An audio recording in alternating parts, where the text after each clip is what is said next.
friends, welcome back to Pugs of the Frozen North. Today I'm going to read two chapters because chapter 2 is really short and because I didn't post a new chapter on Friday.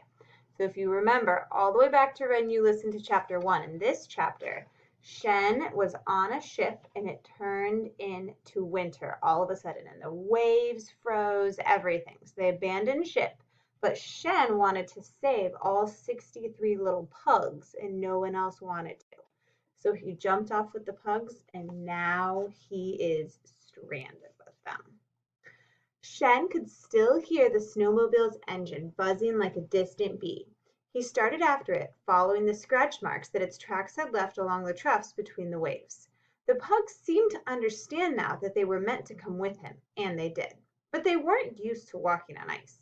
Their claws skittered and scrabbled at the frozen sea. They lost their footing and fell on their faces, or slid on their tummies down the steep sides of the stilled waves. "This is hopeless," said Shen as he slithered to and fro, trying to help them. So you can see in the picture, these little pugs are sliding all over the waves. The sound of the engine was growing fainter and fainter in the distance. Soon, Shen could not hear it at all. He kept following the snowmobile's tracks while the pugs skidded after him.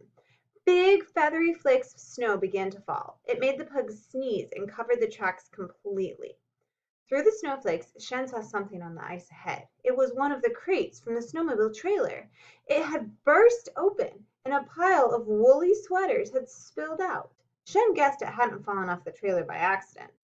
Bo and Mungbing had always been kind to him, ever since they found him as a baby, floating in an upturned umbrella in the South China Sea. They must have persuaded Captain Jeggins to stop and wait. When he wouldn't, they quietly heaved the sweater crate off the trailer so that at least Shen would have something to keep him warm. "Thanks, Mungbing," said Shen. "Thanks, Bo." He put on a couple of the sweaters and looked back. The pugs were trailing after him. They were getting better at walking on the ice, but they were all shivering with the cold. The poor things. Shen took out his pocket knife. Quickly he cut the sleeves off 33 sweaters and made cozy body stockings for the pugs. So he stuck the pugs in the arms of the sweaters so they could stay warm. As he was cramming the pugs into the sleeves, he noticed a new sound. Rumble it went. Rumble! At first he hoped it might be the snowmobile coming back. Then he worried that the ice was cracking. Then he realized it was the pugs' empty tummies rumbling. No wonder they were going slowly. They weren't just cold and frightened, they were hungry. They sat there sadly in their new sweaters, tails down, ears dropping, waiting for their breakfast. Shen scrambled to the top of a frozen wave and looked around. Through the snow he saw the dark line of cliffs not far off. The waves must have hidden it from Captain Jeggins and the others. They would not have seen the lonely lights that twinkled there. See all the pugs here in this illustration. "Wait here," he told the pugs. "I'm going to get help." He spread some of the armless sweaters on the snow and the pugs piled onto them, snuggling together in a big heap. He laid more sweaters over them and told them that he'd be back soon. Then he set off across the motionless ocean. You can see here's Shen's feet walking on top of this frozen wave. Chapter 3. It was hard work walking on that frozen sea. In places the ice creaked alarmingly, and Shen had to back away and find a different route for fear it might not take his weight. In others, it was as solid and as clear as thick glass. He brushed away the snow and looked down into the cold, gleaming depths where fish hung, imprisoned. Captain Jeggins had been right about one thing. Surely there had never been a winter like this before. So I like this illustration. You can see the fish trapped in the ice. As Shen reached the shore, the sun came up, peeking nervously over the edge of the icy world and scattering sequins on the snow. It shone on the frozen fjord that lay between the cliffs. It cast long shadows from the spindly legs of the house that perched on stilts along the fjord's edge. Smoke was drifting from the house's tiny tin chimneys. Shen thought they were the coziest, funniest-looking houses he had ever seen.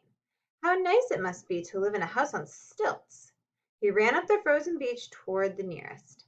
A girl, no older than Shen, was sweeping snow off the front step.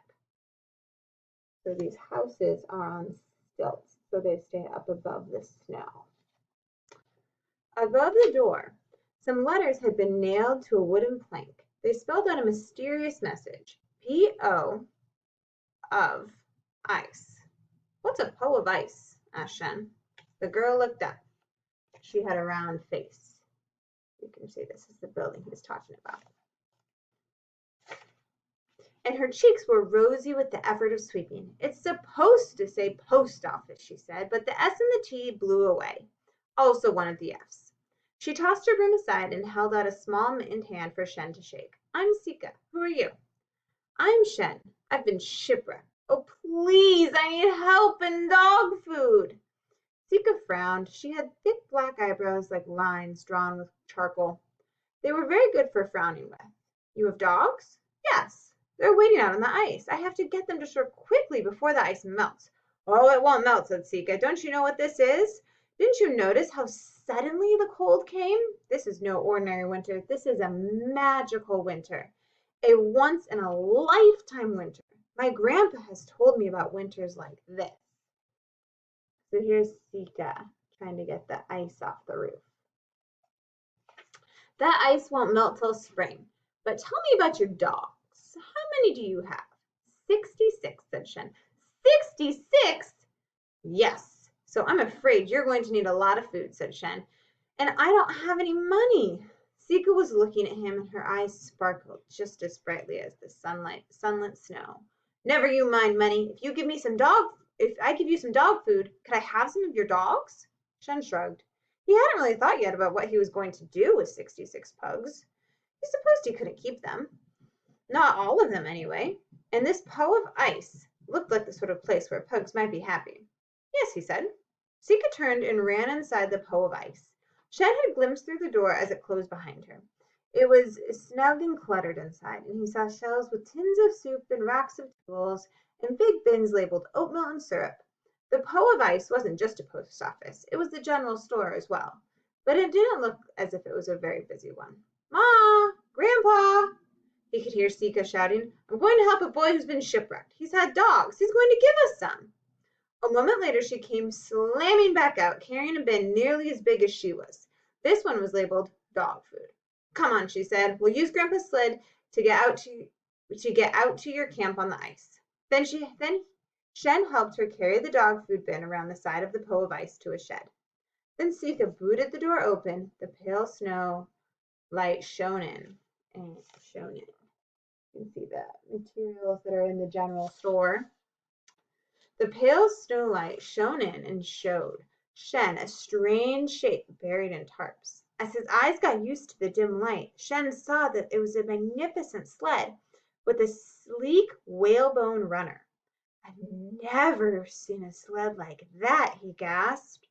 Grandpa built this sled when he was a boy, said Sika, but we don't have a dog team to pull it anymore. That's why I'm so glad you showed up, just in time too, on the first day of true winter. Shen wasn't quite sure what she meant. So, if you don't have dogs to pull it, how are we going to get it onto the ice? Sika did an eyebrow thing at him as if to ask, how silly of you. We're going to push it, of course, she said. You can see the sled here. A pretty big sled for the two of them to just push. And then we're at chapter 4. I'll see you tomorrow.